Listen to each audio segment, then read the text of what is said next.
सन 1900 3 अप्रैल को San Francisco में Washington hall में दिया गया स्वामी विवेकानंद जी का ध्यान पर व्याख्यान। स्वामी विवेकानंद जी कहते हैं, सभी धर्मों ने ध्यान पर जोर दिया है।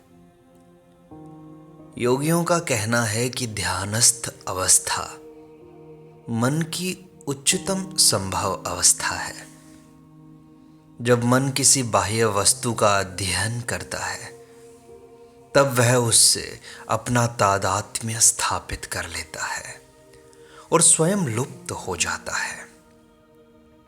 प्राचीन भारतीय दार्शनिकों द्वारा दी गई उपमा का प्रयोग करें तो मनुष्य की आत्मा स्फटिक के खंड के समान है, जो अपने निकट की वस्तु का रंग ग्रहण कर लेता है।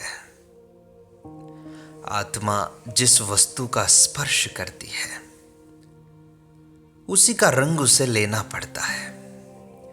यही कठिनाई है, यही बंधन बन जाता है। रंग इतना प्रबल है कि स्फटिक अपने को भूल जाता है और उसी रंग से अपना तादात्म्य स्थापित कर लेता है। मान लो कि स्फटिक के निकट एक लाल फूल है और स्फटिक वह लाल रंग ग्रहण कर लेता है तथा अपने को भूल जाता है एवं समझता है कि वह लाल है। हम लोगों ने शरीर का रंग ग्रहण कर लिया है और भूल गए हैं कि हम क्या हैं। बाद में जो कठिनाइयां आती हैं वे सब केवल एक निर्जीव शरीर जन्य ही तो हैं। हमारे समस्त भय, परेशानियां, चिंताएं, कष्ट, भूलें, दुर्बलताएं, बुराइयां केवल इस एक भारी भूल के कारण हैं कि हम शरीर हैं। यह साधारण व्यक्ति है। यह वह व्यक्ति है जिसने अपने निकटस्थ फूल का रंग धारण कर लिया है। हम उसी प्रकार शरीर नहीं है जिस प्रकार स्फटिक लाल फूल नहीं है। ध्यान का अभ्यास नियमित रूप से किया जाता है। स्फटिक जान जाता है कि वह क्या है, वह अपने रंग में आ जाता है। अन्य किसी वस्तु की अपेक्षा ध्यान हमें सत्य के अधिक समीप लाता है। भारत में 2 व्यक्ति मिलते हैं। अंग्रेजी में कहते हैं हाउ आर यू, आप कैसे हैं। भारतीय कुशल प्रश्न है, आप स्वस्थ अर्थात अपने में स्थित हैं। जिस क्षण तुम परस्त हो जाते हो उसी क्षण तुम दुखी होने का जोखिम उठाते हो। ध्यान से मेरा यही तात्पर्य है, आत्मा का अपने में स्थित होने के लिए यत्न करना। वह अवस्था निश्चय ही आत्मा की स्वस्थतम अवस्था होगी जब वह स्वचिंतन कर रही हो, अपनी ही गरिमा में स्थित हो। नहीं, हमारे पास जो अन्य पद्धतियां हैं कि संवेग को उत्तेजित करना, प्रार्थना करना तथा अन्य सब, उन सभी का वस्तुतः एक यही तो लक्ष्य है, तीव्र संवेगात्मक उत्तेजना, रस विभोर होने में आत्मा स्वस्थ होने का प्रयास करती है। यद्यपि संवेग किसी बाह्य वस्तु से उदित हो सकता है तथापि मन एकाग्र हो जाता है। ध्यान के 3 सोपान होते हैं। प्रथम वह है जिसे धारणा कहते हैं, किसी वस्तु पर चित्त को ठहराना। मैं इस गिलास पर अपना चित्त एकाग्र करता हूं और गिलास के अतिरिक्त अन्य प्रत्येक वस्तु को उससे बाहर रखता हूं। लेकिन मन चंचल है। जब वह दृढ़ हो जाता है और उतना अधिक चंचल नहीं रहता, तब ध्यान कहलाता है। और जब मेरे तथा गिलास के बीच का भेद मिट जाता है, तब उससे भी उच्चतर अवस्था होती है समाधि या स्वरूप शून्यता। चित्त और गिलास में अभेद हो जाता है। मुझे कोई भेद दिखाई नहीं पड़ता। सभी इंद्रियां रुक जाती हैं और अन्य इंद्रियों के अन्य प्रवाह मार्गों में सक्रिय शक्तियां चित्त में केंद्रीभूत हो जाती हैं। तब यह गिलास पूर्णतः मन की शक्ति के अधीन हो जाता है। इसे ही प्राप्त करना है। यह एक जबरदस्त खेल है जिसे योगी खेलते हैं। निश्चित मान लो कि बाह्य वस्तु का अस्तित्व है, तब जो सचमुच हमसे बहिर्निष्ठ है वह नहीं है जिसे हम देखते हैं। जिस गिलास को मैं देखता हूं वह निश्चय ही बाह्य वस्तु नहीं है। जो कोई बाह्य वस्तु गिलास में है उसे मैं नहीं जानता और न कभी जान पाऊंगा। मुझ पर किसी वस्तु का संस्कार पड़ता है, तत्क्षण मैं उसकी तरफ प्रतिक्रिया प्रेषित करता हूं। इन दोनों के संयोग का परिणाम ही तो है गिलास। ध्यान से समझो, बाह्य से क्रिया, इसको हम नाम देते हैं क। अंदर की क्रिया, इसको हम नाम देते हैं ख। तो गिलास है क जमा ख। जब तुम क पर देखते हो तो उसे बाह्य जगत कहते हो, ख पर देखते हो तो अंतर जगत। यदि तुम इस विभेद का पता लगाने का प्रयत्न करोगे कि कौन तुम्हारा मन है और कौन जगत है, तो इस प्रकार का कोई विभेद नहीं है। जगत तुम्हारा अथवा किसी अन्य वस्तु का संयोग ही तो है। हम एक और उदाहरण लें। तुम किसी झील के तरंग रहित धरातल पर पत्थर गिरा रहे हो। प्रत्येक पत्थर के गिराने के बाद एक प्रतिक्रिया होती है। झील की छोटी तरंगों से पत्थर ढक जाता है। इसी प्रकार बाह्य वस्तुएं इस मनोहृद में गिरने वाले पत्थरों के समान है। अतः हम वस्तुतः बाह्य वस्तु नहीं देखते, हम केवल तरंग देखते हैं। ये तरंगें जो मन में उठती हैं, बाहर की बहुत सी वस्तुओं का कारण बन जाती हैं। हम लोग आदर्शवाद और यथार्थवाद के गुणों की चर्चा नहीं कर रहे हैं।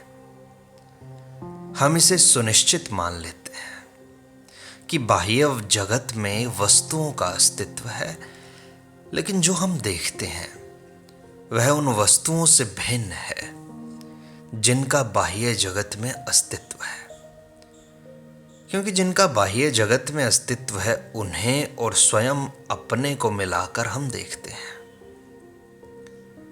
मान लो गिलास से मैं अपना योग हटा लेता हूं, बचता क्या है? प्रायः कुछ भी नहीं। गिलास लुप्त हो जाएगा।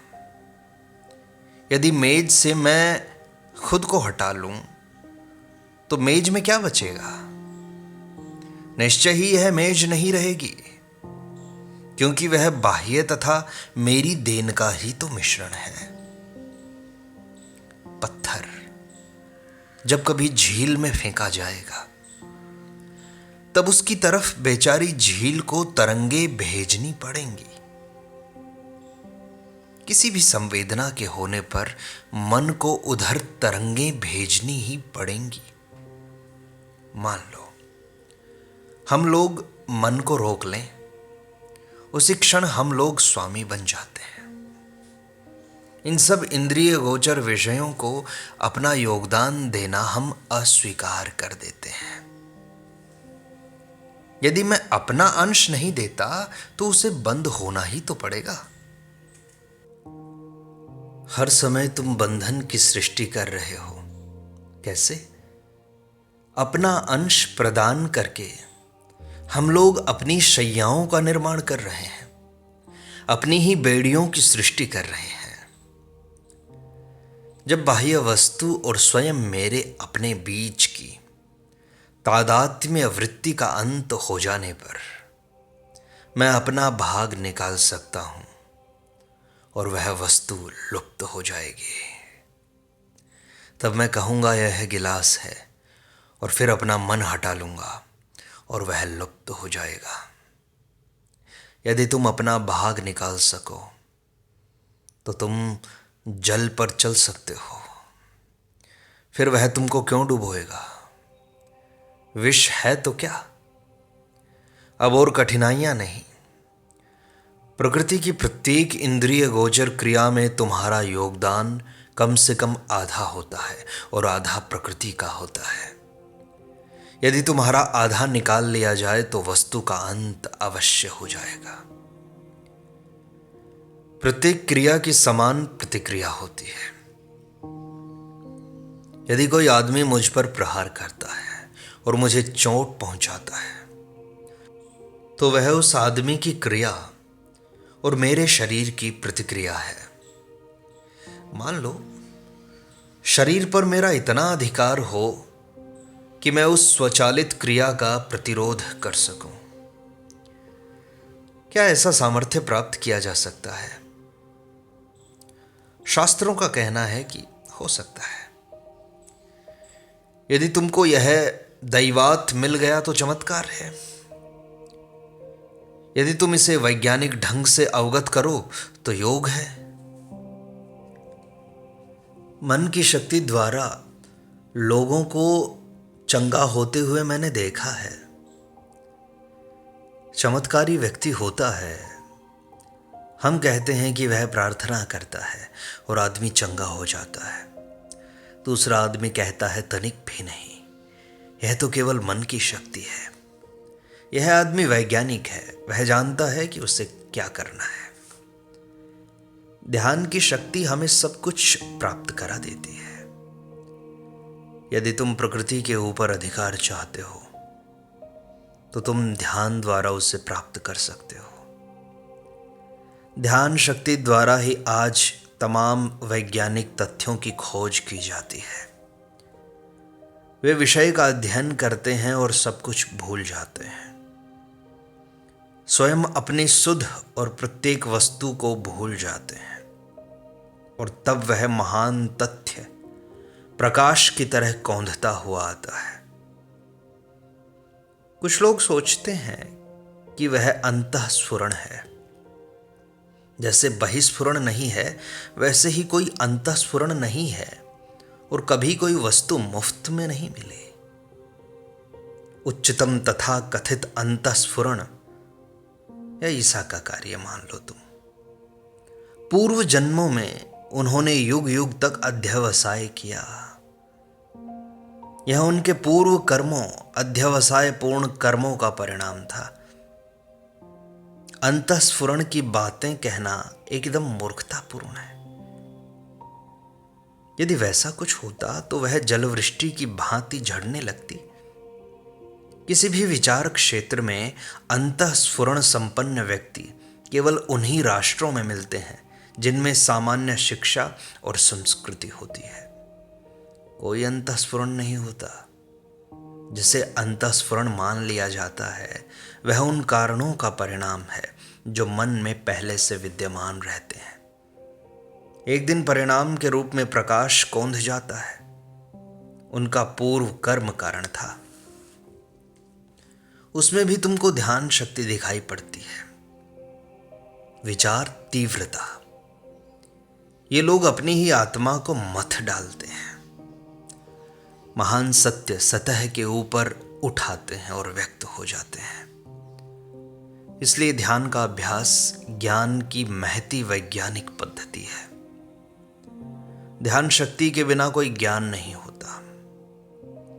ध्यान द्वारा हम अज्ञान, कुसंस्कार आदि रोगों से संप्रति मुक्त हो सकते हैं, अधिक नहीं। मान लो एक आदमी ने मुझसे कहा है, अगर आप इस तरह का विष पान करेंगे तो आप मर जाएंगे। और दूसरा आदमी रात में आकर कहता है, जाइए विष पी लीजिए, और मैं नहीं मरता। तो जो होता है वह इस प्रकार है, मेरे मन ने विष और स्वयं मेरे बीच की तादात्म्य वृत्ति को बस उतने काल के लिए ध्यान से काट दिया। दूसरी बार विष पीने से मैं मर जाऊंगा। यदि मैं कारण जानता हूं और वैज्ञानिक रीति से अपने को ध्यान की उस अवस्था तक उठा सकूं, तो मैं किसी को भी बचा सकता हूं। शास्त्रों का तो यही कहना है, लेकिन यह कहां तक सही है इसकी जानकारी तुम स्वयं करो। मुझसे पूछा जाता है, आप भारतीय जब इन चीजों पर क्यों नहीं विजय प्राप्त कर लेते? फिर हर वक्त आपका यह दावा रहता है कि आप लोग अन्य देशों के लोगों से श्रेष्ठतर हैं। आप लोग योगाभ्यास करते हैं और अन्य किसी की अपेक्षा शीघ्र करते हैं। आप लोगों में अधिक पात्रता है, इसे कर डालिए। यदि आपका राष्ट्र महान है तो आपकी व्यवस्था महान होनी चाहिए ना। आपको सभी देवताओं को विदा करना पड़ेगा। जब आप महान दार्शनिकों को लेते हैं तब उन देवताओं को शयन करने दीजिए। आप लोग निरे बच्चे हैं। दुनिया के शेष भाग के लोगों की भांति आप लोग भी अंधविश्वासी हैं और आपके सभी दावे असफल हैं। यदि आपके दावे हैं तो खड़े हो जाइए और वीर बनिए, और सभी स्वर्ग जिनका किसी भी समय अस्तित्व रहा हो वो आपके हो जाएंगे। कस्तूरी मृग होता है जिसके भीतर सुगंध होती है, और वह नहीं जानता कि सुगंध कहां से आती है। तब कितने ही दिनों बाद उसे पता लगता है कि यह उसी के भीतर है। ये सभी दैव और असुर उनके भीतर हैं। युक्ति, शिक्षा और संस्कृति के सामर्थ्य से पता लगाइए कि यह सब आपके भीतर है। अब न कोई देवता रहे और न अंधविश्वास। आप लोग विवेकवान होना चाहते हैं, योगी होना चाहते हैं और सच्चे आध्यात्मिक होना चाहते हैं। इसके बारे में मेरा उत्तर है, तुम लोगों की भी तो प्रत्येक वस्तु भौतिक है। इससे बढ़कर भौतिकता क्या होगी कि ईश्वर सिंहासन पर आरूढ़ है। जो व्यक्ति मूर्ति पूजा करता है उस बेचारे को तुम लोग हे दृष्टि से देखते हो। तुम उनसे भले नहीं हो। और तुम कांचन के पुजारियों, तुम लोग क्या हो? मूर्ति पूजक अपने भगवान की पूजा करता है। कुछ ऐसी वस्तु है जिसे वह देख सकता है, परंतु तुम लोग तो वह भी नहीं करते। तुम आत्मा या किसी ऐसी वस्तु की पूजा नहीं करते जिसको तुम समझ सको। हे शब्द पूजकों, ईश्वर आत्मा है। ईश्वर आत्मा है और उसकी पूजा आत्मा में तथा निष्ठा पूर्वक होनी चाहिए। आत्मा का निवास कहां है? किसी वृक्ष पर है? किसी बादल पर? ईश्वर हमारा है, इसमें तुम्हारा क्या तात्पर्य है? तुम आत्मा हो। वह प्रथम आधारभूत प्रत्यय है जिसका तुम कभी परित्याग न करो। मैं आध्यात्मिक प्राणी हूं, यह वहां है।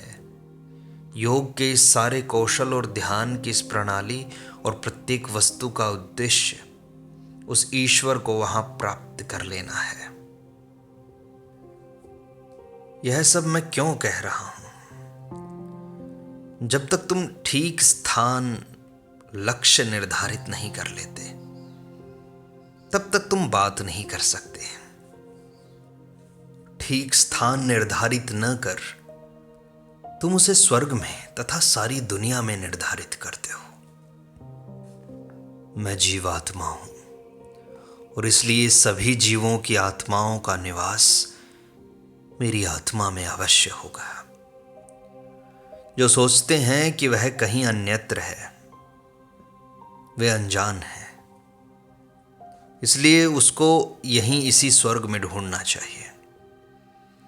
किसी भी काल में जिस किसी स्वर्ग का अस्तित्व रहा होगा, वह स्वयं मेरे भीतर है। कुछ ऐसे ऋषि हैं जो इसे जानकर अपनी दृष्टि को अंतर्मुखी कर देते हैं और अपनी ही आत्मा के भीतर सभी आत्माओं की आत्मा को प्राप्त करते हैं। ईश्वर विषयक और आत्म विषयक सत्य का पता लगाओ और इस प्रकार मुक्त हो जाओ। तुम सब जीवन के पीछे दौड़ रहे हो और हम देखते हैं कि यह मूर्खता है। जीवन से भी बहुत ऊंची कोई वस्तु है। यह जीवन उससे घटकर और भौतिक है। मैं जीवित ही क्यों रहूं? मैं जीवन से उच्चतर कोई वस्तु हूं। जीवन सदैव दास्ता है। हम सदा घुल मिल जाते हैं। प्रत्येक वस्तु दास्ता की अजस्र श्रृंखला है। तुम ही कुछ प्राप्त करते हो और कोई आदमी दूसरे को सिखा नहीं सकता। अनुभव से हम सीखते हैं। उस युवक को यह विश्वास नहीं दिलाया जा सकता कि जीवन में कोई कठिनाई है। तुम उस वृद्ध पुरुष को यह विश्वास नहीं दिला सकते कि जीवन बिल्कुल निरापद है। वह बहुत अनुभव कर चुका है। यही तो अंतर है। ध्यान की शक्ति के द्वारा हमें इन सब वस्तुओं पर क्रमशः नियंत्रण स्थापित करना है।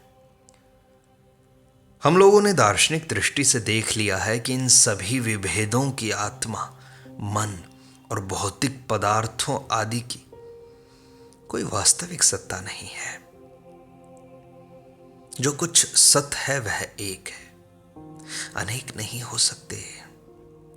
विज्ञान और ज्ञान का यही अभिप्राय है।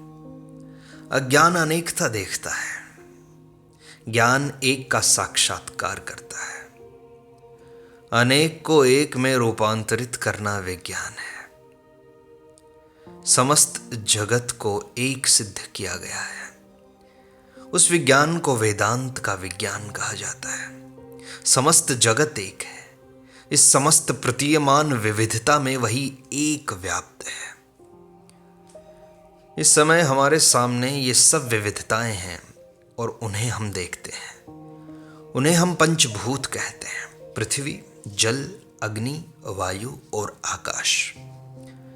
इसके परे सत्ता की अवस्था मानसिक है और उसके भी परे है आध्यात्मिक। यह नहीं है कि आत्मा एक है, मन दूसरा है, आकाश उससे भिन्न है इत्यादि। सत्ता एक ही है जो इन सभी विविधताओं में दिखाई पड़ती है। विपरीत क्रम से विचार करें तो ठोस अवश्य द्रव बनेगा। जिस क्रम से पंचभूतों का विकास हुआ उसी के अनुसार उनका प्रतिगमन भी होगा। पृथ्वी जल बनेगी, फिर आकाश। यही है ब्रह्मांड भाव, विश्व भाव। बाह्य विश्व है और विश्वात्मा है। मन है, आकाश है, वायु है, अग्नि है, जल है और पृथ्वी है। वही मन के विषय में है। मैं पिंड में भी ठीक वही हूं। मैं आत्मा हूं, मैं मन हूं, मैं आकाश, पृथ्वी, जल और वायु हूं। मैं जो करना चाहता हूं वह यह है कि मैं अपनी उसी आध्यात्मिक अवस्था में वापस पहुंच जाऊं। यह व्यक्ति विशेष पर निर्भर है कि वह एक ही अल्पकालिक जीवन में विश्व का जीवन व्यतीत कर ले। इस प्रकार मनुष्य इसी जीवन में मुक्त हो सकता है। अपने ही छोटे से जीवन काल में जीवन के पूर्ण विस्तार का भोग करने की शक्ति उसमें है। हम सब संघर्ष करते हैं। यदि हम पूर्ण तक न पहुंच सके तो कहीं न कहीं पहुंचेंगे ही, और हम जो आज हैं उसकी अपेक्षा अच्छे ही रहेंगे। ध्यान वह अभ्यास है जिसमें सब कुछ उस परम सत्य आत्मा में घुला दिया जाता है। पृथ्वी जल में रूपांतरित होती है, जल वायु में, वायु आकाश में। तब मन और फिर वह मन भी विलीन हो जाता है, सब आत्मा ही है। कुछ योगियों का दावा है कि यह शरीर द्रव आदि बन जाएगा। तुम उसे कुछ भी बनाने में समर्थ हो सकते हो। उसे छोटा सा वायु बना सकते हो, दीवार में प्रवेश करा सकते हो, ऐसा उनका दावा है। मैं नहीं जानता, मैंने ऐसा करते किसी को नहीं देखा है, लेकिन ग्रंथों में ऐसा लिखा है। उन ग्रंथों पर अविश्वास करने का हमारे पास कोई कारण नहीं है। संभवतः हम में से कुछ इसको इसी जीवन में करने में समर्थ होंगे। हमारे पूर्व कर्मों के परिणाम स्वरूप वह प्रकाश की भांति कौंध पड़ता है, कौन जानता है। पर यहाँ कुछ प्राचीन योगी हैं जिन्हें पूरे कार्य की समाप्ति में थोड़ा ही करना शेष रह गया है। अभ्यास करो। ध्यान, तुम जानते हो, कल्पना की प्रक्रिया से आता है। तुम तत्व शोधन की इन तमाम प्रक्रियाओं से होकर बढ़ो। एक को दूसरे में रूपांतरित करते जाओ, फिर उसको अपने से ऊंचे में, फिर उसको मन में, फिर उसको आत्मा में, और तब तुम आत्मा हो जाओगे। आत्मा नित्य मुक्त है, सर्वशक्तिमान है और सर्वज्ञ है। निश्चय ही ईश्वर के अधीन है। बहुत से ईश्वर नहीं हो सकते। ये मुक्त आत्माएं आश्चर्यजनक रूप से शक्तिमान, प्रायः सर्वशक्तिमान होती हैं। किंतु ईश्वर जितनी शक्तिमान कोई भी नहीं हो सकती। यदि कोई मुक्त आत्मा कहती है मैं इस ग्रह को इस मार्ग पर चलाऊंगी, और दूसरी कहती है मैं उसे इस मार्ग पर चलाऊंगी, तो गड़बड़ हो जाएगी। तो क्या तुम यह गलती नहीं करते हो? जब मैं अंग्रेजी में कहता हूं आई एम गॉड, तो इसका कारण यह है कि उससे उत्तम कोई शब्द मेरे पास नहीं है। संस्कृत में ईश्वर का अर्थ है पूर्ण सत्ता, पूर्ण ज्ञान, पूर्ण बुद्धि, असीम, स्वप्रकाशित चेतना। सगुण नहीं, वह निर्गुण है। मैं राम कभी नहीं हूं। ईश्वर के साथ, ईश्वर के सगुण रूप के साथ कभी एकाकार नहीं हूं, परंतु ब्रह्म के साथ, निर्गुण सर्वव्यापी सत्ता के साथ मैं एकाकार हूं। यह मृत्तिका का विशाल पिंड है। उस मृत्तिका में से मैंने एक छोटा चूहा बनाया और तुमने छोटा हाथी। दोनों ही मृत्तिका हैं, मिट्टी हैं। दोनों को बिगाड़ दो, दोनों अनिवार्यतः एक हैं। मैं और मेरे पिता एक ही हैं, लेकिन मिट्टी का चूहा कभी मिट्टी के हाथी के साथ एकाकार नहीं हो सकता। मैं कहीं रुक जाता हूं, मुझे थोड़ा ज्ञान है, तुमको थोड़ा अधिक ज्ञान है, तुम भी कहीं रुकते हो। एक आत्मा ऐसी है जो सबसे महान है। यह ईश्वर है, योगेश्वर है, सृष्टिकर्ता ईश्वर सोपाधिक है। वह सत्ताधारी है, वह सर्वशक्तिमान है, वह प्रत्येक हृदय में निवास करता है। कोई शरीर नहीं है, उसे शरीर की आवश्यकता नहीं है। ध्यान आदि से जो कुछ तुम पाते हो उसे तुम ईश्वर, योगीश्वर का ध्यान कर प्राप्त कर सकते हो। किसी महात्मा का ध्यान करने से भी उसकी प्राप्ति हो सकती है, या जीवन के सामंजस्य पर ध्यान करने से भी। इनको विषय या वस्तुनिष्ठ ध्यान कहते हैं। इस प्रकार तुम कुछ बाह्य वस्तुओं का, बहिस्थ या अंतस्थ ध्येयात्मक विषयों का ध्यान करते हो। अगर तुम कोई लंबा वाक्य लो तो वह कदापि ध्यान नहीं है। वह तो जब से मन को एकाग्र करने का प्रयत्न मात्र है। ध्यान का अर्थ यह है कि मन को मोड़कर मन में ही लगा दिया जाए। मन की सारी विचार तरंगे रुक जाएं तो संसार रुक जाएगा। तुम्हारी चेतना विस्तृत होती है। जितनी बार तुम ध्यान करोगे उतना ही अधिक तुम्हारा विकास होगा। थोड़ा और अध्यवसाय करो, निरंतर बढ़ाते जाओ और ध्यान जम जाएगा। तुमको शरीर या अन्य किसी वस्तु का भान न होगा। जब तुम ध्यान काल के बाद उससे उठोगे तब तुमको प्रतीत होगा कि जीवन काल की सर्वाधिक सुंदर विश्रांति तुम्हें मिली है। तुम अपने शरीर को जब कभी विश्राम देते हो तो उसका यही एकमात्र तरीका है। गहरी से गहरी निद्रा से भी उतना विश्राम नहीं मिलेगा जितना ध्यान से मिलेगा। मन प्रगाढ़तम निद्रा में भी उछलता कूदता रहता है। ध्यान के उन कुछ क्षणों में तुम्हारा मस्तिष्क लगभग रुक जाता है। थोड़ी सी जीवनी शक्ति बनी रहती है। तुम शरीर को विस्मृत कर देते हो।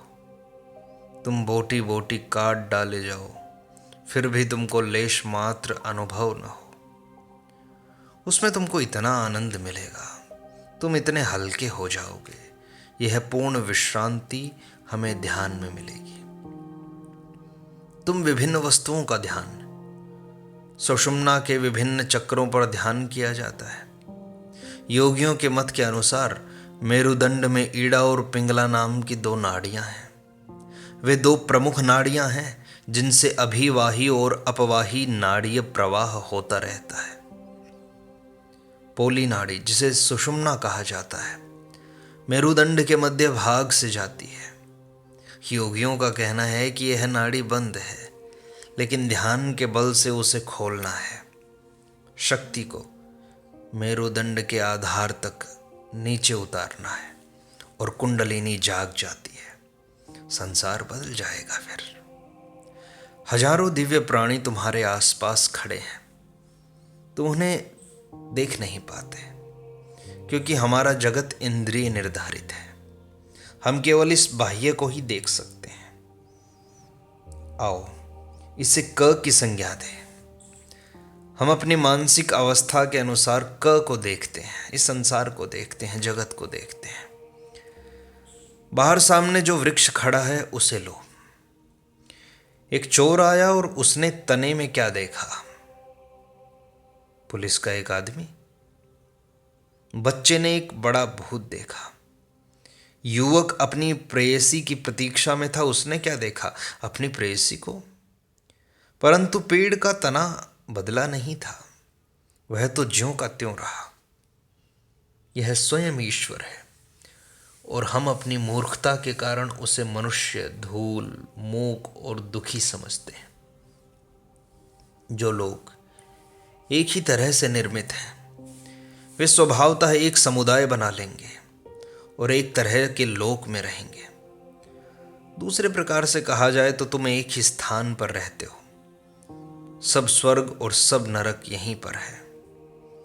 उदाहरणार्थ, बड़े वृत्तों के रूप में धरातल को ही लो, जो कुछ बिंदुओं पर एक दूसरे को काटते हो। एक वृत्त के इस धरातल पर हम दूसरे वृत्त के किसी बिंदु के संस्पर्श में हो सकते हैं। यदि मन केंद्र में पहुंच जाए तो तुम सभी धरातलों के प्रति चैतन्य होने लगते हो। ध्यान काल में कभी कभी तुम किसी दूसरे स्तर को स्पर्श करते हो और तुम अन्य प्राणी, अशरीरी, जीवात्माएं और इसी प्रकार की वस्तुएं देखते हो। तुम वहां ध्यान बल से पहुंचते हो। यह बल हमारी इंद्रियों को बदल रहा है। तुम समझो कि वह हमारी इंद्रियों को सूक्ष्म बना रहा है। यदि तुम आरंभ में 5 दिन अभ्यास करो तो तुम इन चेतना के केंद्रों के भीतर पीड़ा का अनुभव करोगे और श्रवण शक्ति सूक्ष्मतर हो जाएगी। यही कारण है कि सभी भारतीय देवताओं के 3 नेत्र होते हैं।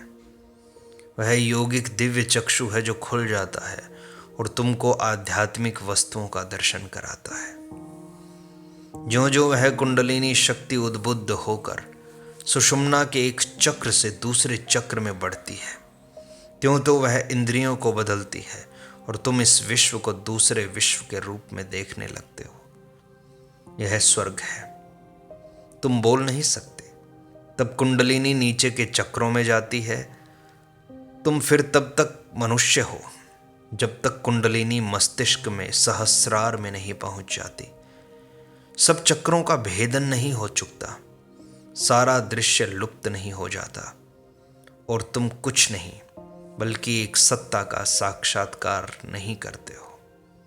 तुम ईश्वर हो, उसी से तुम सारे स्वर्गों को निर्माण करते हो, उसी से सब लोकों का भी निर्माण करते हो। वही एक सत्ता है, अन्य किसी सत्ता का अस्तित्व नहीं है, केवल एक सत्ता है।